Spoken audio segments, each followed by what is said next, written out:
So sometimes we have storms and sometimes we have jealousy that happens in readings as they teach us about who we are. So some rules of life are, let's say they're just instinctive. We don't need signs of warnings for, do not step off the curb into moving traffic, or don't joke with the TSA agent going through security. And then there's one that applies to today's readings. Don't get out of the boat in storms. You might put on a life jacket. You might do all sorts of things, but you definitely, under no circumstances, abandon ship unless there's a life raft. And by this point in Matthew's text, Matthew's gospel, the community of Matthew's gospel, I should say, the disciples are going and doing their best to follow Jesus and his teachings.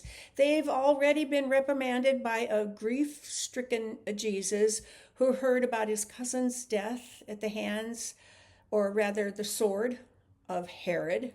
They weren't very good at taking the manna like bread of the 5 loaves and converting it into a feast. After these lessons, when Jesus sends you into the boat about dusk, well, you do it. Last week it was you feed them. They knew it was probably a bad idea to row on the water. They knew it was not smart to be out in the tumultuous sea at night. But they trusted the man who had sent them into the boat, that he would safely get them across to the shore, the other side. And by the fourth watch of night, they were starting to get worried. Through the glazy haze, they saw something unexpected coming toward them. And in the ancient world, the ghosts never braved the deep waters. They remained only on land, and only people, boats, monsters, or God, dared to cross the waters at night, not the ghosts. Instead of letting them doubt what was right in front of them, Jesus adds his voice to the body that they see, and the voice they recognized, they knew and understood, and it was reassuring. It was comforting. He was coming. What makes our life of faith so interesting is that we have good evidence that God is with us. We hear his voice. We have the community. We know what it's like to be right out there in the boat, which is a symbol of the church. As people of the boat, we have rowed together enough to know that Jesus is not going to abandon us, and he will come to us in the storms. But for one person, the body and voice were not enough. Peter wanted to look past the evidence in search of an experience. Notice that it wasn't Jesus's idea for Peter to walk on water, but when Peter, the number one disciple, insists, Jesus is willing to help him. And very quickly, in his panic, Peter's fear overcomes his fragile faith. He looks at the storm rather than his Savior. He realizes that gravity works on disciples on the water, much like it does on everyone else. Is Peter a model of faith or an example of foolishness? Remember, it's another one of those principles. You don't step out of fishing vessels in the storm unless, of course, the boat breaks. You don't abandon ship. And Peter learns another very reassuring truth. Only God can walk on water, and you're not God. Instead of attempting the impossible, Peter could have been working and worshiping together with his fellow disciples. The life of faith is not made through spectacular, leaps that draw attention just to us. As the Genesis reading expressed, sibling rivalry happens, and Joseph, the youngest children tend to be people who feel entitlement, and he loves being the favorite of his father and shows up with that special cloak. The oldest child insists that he be sold rather than killed. Joseph liked to talk about his dreams and the brothers bowing down to him.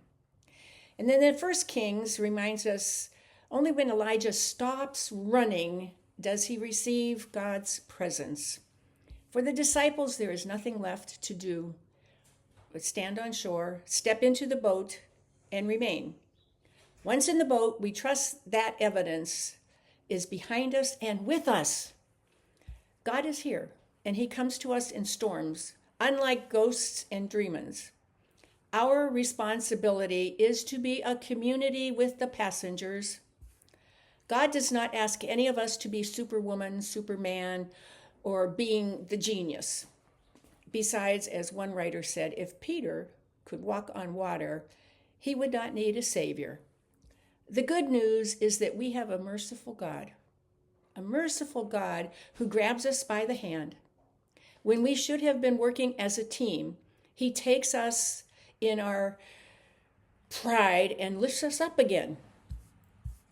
God does not ask something of us here. He asks us to do the very thing that doesn't feel right, that doesn't feel very risky. But it takes as much bravery, courage, and discipline. He asks us to work and row and sail together. Community work is much different than running a business. It requires an element of faith and includes doing before we know what we're doing. Most of the time, we row forward even though we're not sure we're making the right decision. We know that what we've done in the past and trust each other with decisions. We develop a spirit of learning as we go. Faith and obedience as a church are not formulas for algebra. Like relationships, we learn by trying. Once more, we are challenged to think. Not to think like the pastor, but at least to think. Our role is to surround ourselves with people who can ask us, are you in this for yourself, or is it more about your personal experience than the community's need? Are you really trying to row together, or just going out on your own for personal fame or glory, or in fact, perhaps for the benefit of others? That's what rowers and sailors do best together. Here, in the boat of the church, we do what the disciples did. Sometimes we have evidence. Most of the time, we have the collective wisdom of generations around us. We worship together and say, truly you are the Son of God. Worship calls us together as voices of generations who remind us how they endured in the storm. Church gives you the friend to share the experiences and the humility to laugh at yourself, especially when you've acted more like Peter. The church gives you the voice and evidence around you to say, let's just keep rowing here. You're doing what God has asked you to do. And he asks you to get into the boat. And the church says,